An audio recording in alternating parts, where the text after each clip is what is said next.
Telling someone that you grew up on Goosebumps won't exactly give away your age. R.L. Stine has been writing these slim, preteen potboilers for so long now that his fan base spans multiple generations. If you were a kid anytime between the early 90s and this past summer, you might have memories of tearing through one of his junior horror-yons. You'd also fall somewhere in the range of demographics courted by the newest TV version of those books, a 10-episode series arriving on Disney Plus and Hulu this month. Following the supernatural happenings experienced by a group of suburban teenagers and their parents, the show aims for some sweet spot between current trends and 90s nostalgia, as if hoping to capture the interest of anyone who ever read past the colorful cover of one of Stine's colorfully titled Tales of Monsters in Small-Town America. The first episode begins in 1993, with Kurt Loder on a TV and the melancholy strum of R.E.M's Drive on a boombox. As in another recent Stine adaptation, Netflix's Fear Street trilogy, expensive radio hits set the retro scene. A teenage boy, Harold Biddle, Ben Cockle,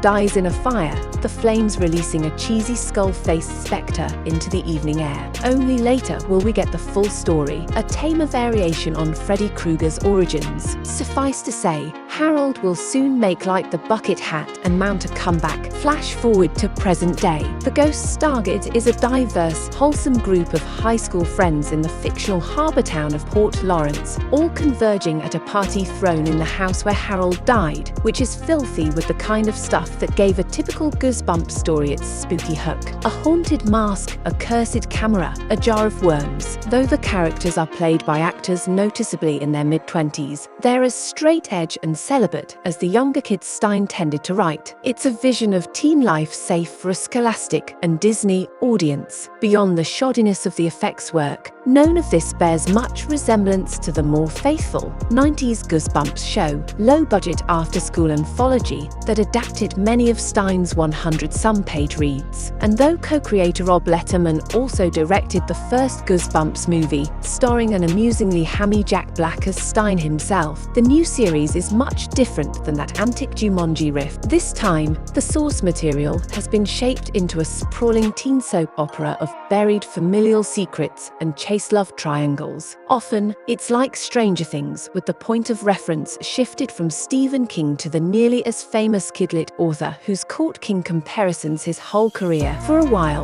the show at least loosely follows the trajectory of Stine, pulling from his early library of bestsellers as each character stumbles into a different supernatural predicament inspired by the books. We get evil clones, body swap shenanigans, a Groundhog Day riff, a Tremors gloss. Letterman and co-creator Nicholas Stoller, the Muppets' neighbors, try to connect the ghostly developments to the teens' emotional conflicts. An online troll, Arnie E. Pug, turns into a literal one. A young daredevil, Will Price, who shields himself from emotional pain, becomes literally indestructible. And a football hero, Zach Morris, with everything riding on his performance, gets Polaroid visions of calamity to come. The cast is earnest and likable, part Breakfast Club, part Scooby Gang, but Goosebumps loses steam the more it dives into the buried transgressions of the kids' parents. The plot gets increasingly convoluted, driven by a vengeful apparition who can take over bodies and create hallucinations and exile characters to a doodled dream world. It seemed like the past, but felt like the future, one of the kids says after an astral time travel excursion. It's hard to explain. She can say that again. Holding things together, just barely,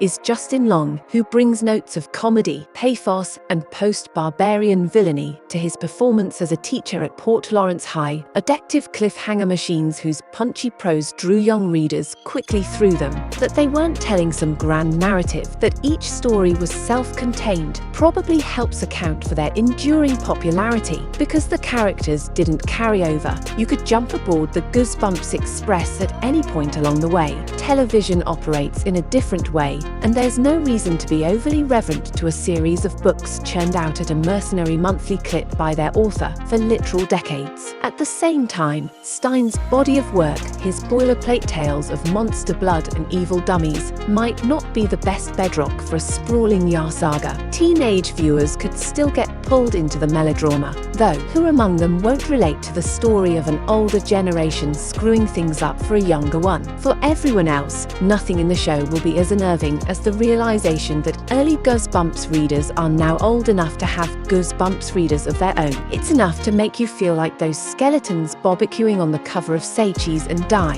Verdict: after a faithful 90s anthology series and a less faithful pair of Jack Black movies, Goosebumps returns to the screen in the form of a teen soap that pulls some of the supernatural mumbo-jumbo of R.L. Stine's best-selling kid-lit series into the story of high schoolers haunted by a vengeful Gen X ghost. The performances are endearing, especially Justin Long's, and there's some fun in how creators Rob Letterman and Nicholas Stoller repurpose the various haunted masks and cursed cameras. But Stine's work isn't the most natural fit for a Stranger Things-style streaming melodrama. The adolescent fun of the books gets a little lost in translation.